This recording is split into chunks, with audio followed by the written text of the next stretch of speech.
Hey folks, Jimmy here, aka Palette of the Dead. Welcome back to the channel and welcome to the latest issue of Warhammer 40k Imperium magazine. Now, as per usual with all these videos, if you like them, hit the like button, subscribe to the channel if you haven't already, and of course drop a comment down below. Love hearing back from you guys, and it goes a massive way to help the channel too. Now, this week we're on issue 38 of Imperium magazine.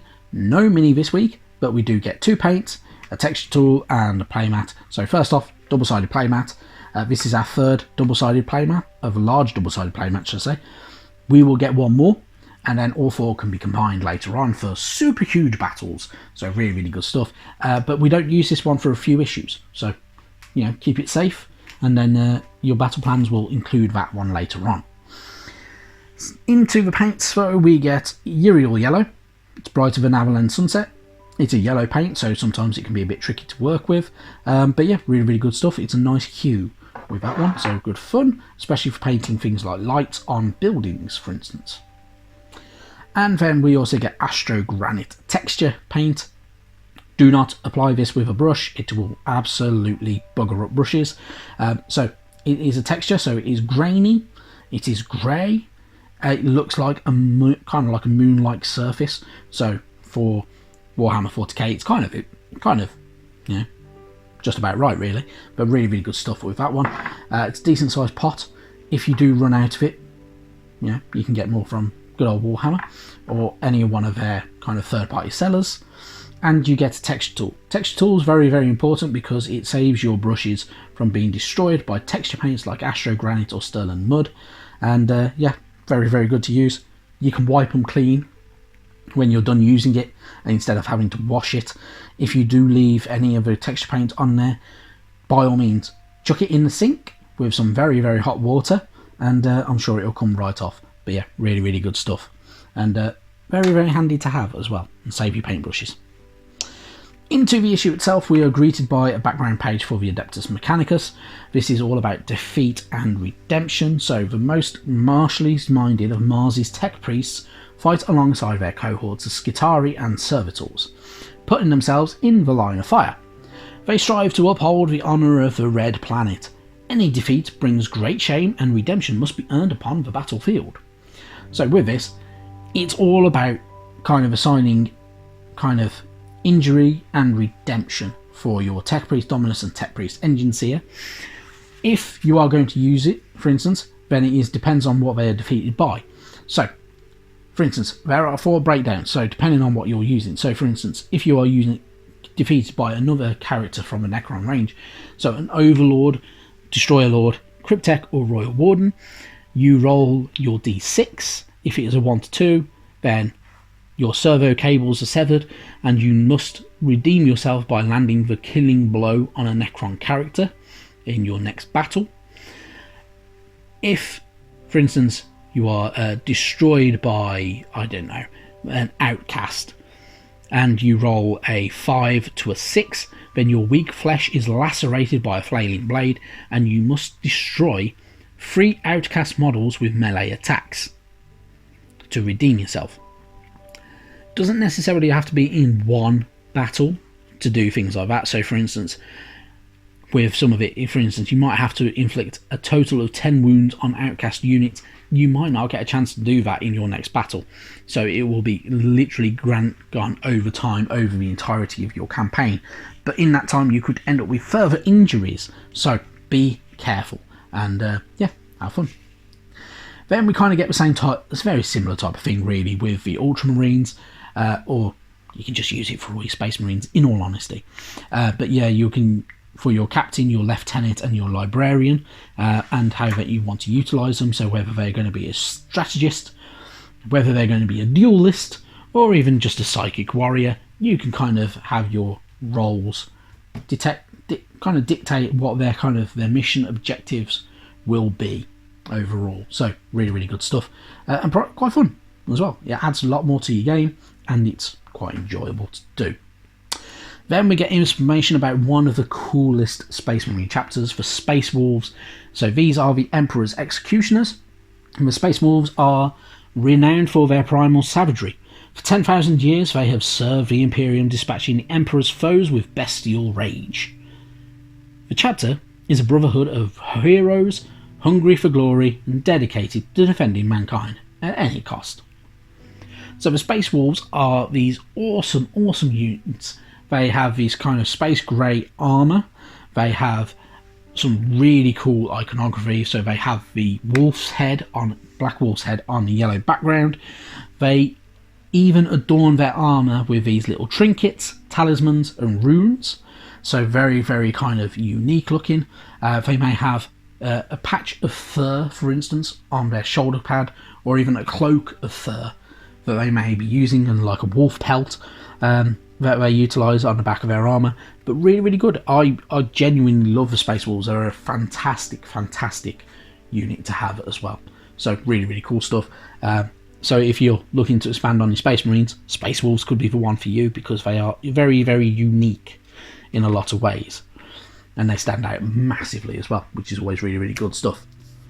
You get a bit more information about them as well. So the Great Wolf, which is the title given to the chapter master of the Space Wolves, and the current Great Wolf is Logan Grimnar, and he is one of the oldest chapter masters in the galaxy, and has served in the ranks of the Space Wolf for some 700 years. Yeah, so fantastic stuff. It is really, really good stuff, and more information about them. Space Wolves also have a curse laid upon them as well, which is a genetic defect that affects the Space Wolves during their initiation, when the Space Wolves have to absorb the deadliest element of the Space Wolves gene seed, which is known as the Canis Helix. The helix transforms the aspirant, causing bones to warp, thick hair to sprout from their bodies, and teeth to grow into sharp fangs. The implantation of the remaining gene seed stabilises the aspirant. However, at the zenith of a warrior's fury, the curse of the wolf can permanently return a warrior to this bestial state. Think of it just like a werewolf curse. That's my best way of looking at it.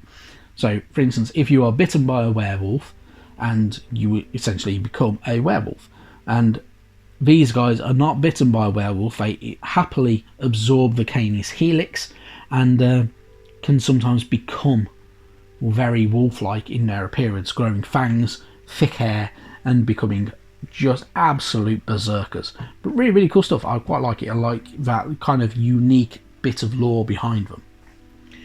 Then, talking of lore, we also get the Age of the Imperium and an era of superstition, which came after the Age of Darkness, and it was during a period of hardship as Xenos invaders and piratical raiders preyed upon the weakened Imperium. Though repelled many times, these attacks continued, and throughout the 32nd millennium, humanity struggled to retain its grasp on that which it still held. Invasions and separatist uprisings took their toll as the High Lords strove to defend their scattered domains. So, obviously, after the Horus Heresy, a lot was still continuing. It didn't go into an age of peace or anything like that. There was still a lot of confusion and destruction going on throughout the rest of mankind and the Imperium, and so there was a lot of struggles going on. We also found out about the information about the rise of the Adeptus Sororitas, which came to pass during the Age of Apostate, and they were formerly known as the Daughters of the Emperor. They are warrior women that would become the Adeptus Sororitas, and they serve the former turned mad tyrant Goj Vandaya, I probably said that very, very wrong, and who seized control from the Emperor through corruption and trickery, and eventually they became the Daughters of the Emperor, and they kind of took their revenge and got rid of him, and then became the Adeptus Sororitas then, and adopted into the wider Imperium, and became these renowned warrior women, which are all really, really cool. And I must admit, I really like them, and we get some of these models soon as well, which is the main thing with it. Then we get information about some more of the dynasties from the Necron range. So this is the Mefrit dynasty, which are infamous for their destructive excesses, and in time before the Great Sleep, they were the planetary executioners of the Silent Kings, using their incredible star-killing weaponry to exterminate entire star systems.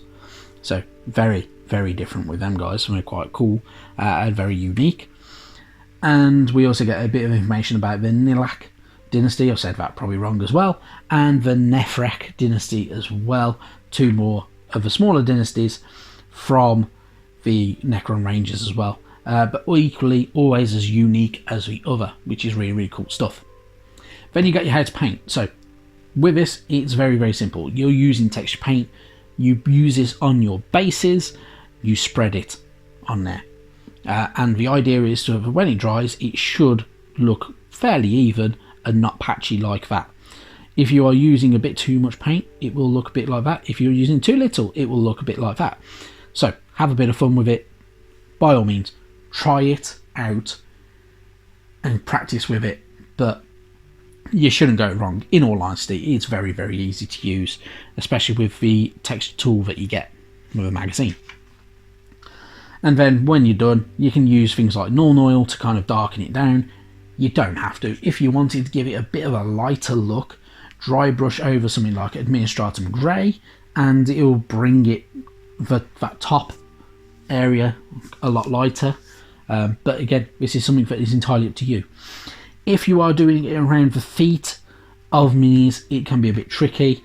I personally prefer to apply the texture to the base before I add the mini to it, so then the mini is on top of the texture and not surrounded by the texture, which can sometimes make it look a little bit more sensible in a lot of ways. But really, really good stuff.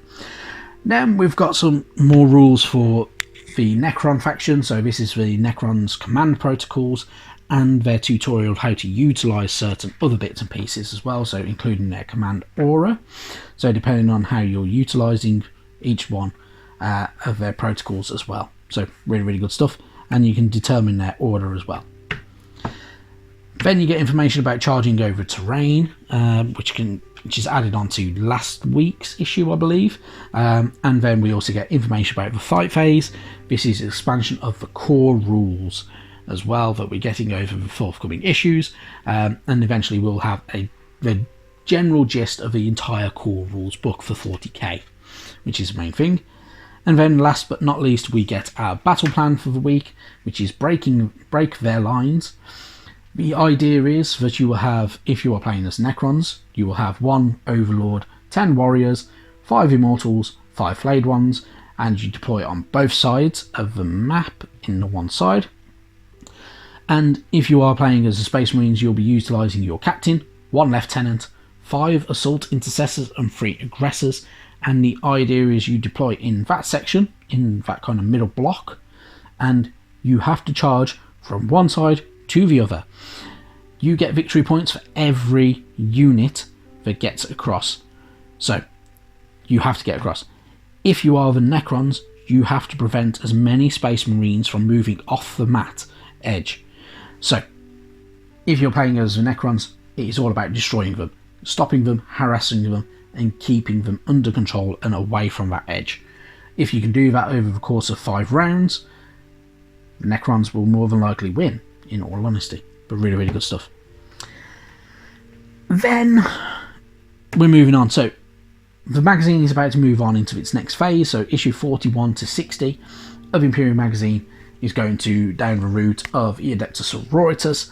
I'm really, really looking forward to all these guys. So we are getting essentially the whole command box from the Adeptus Sororitas. So we have good old Sisters of Battle. We have Repenters. We have some Seraphim as well. So they look really, really cool, and loads of good stuff to come from them. Really exciting stuff.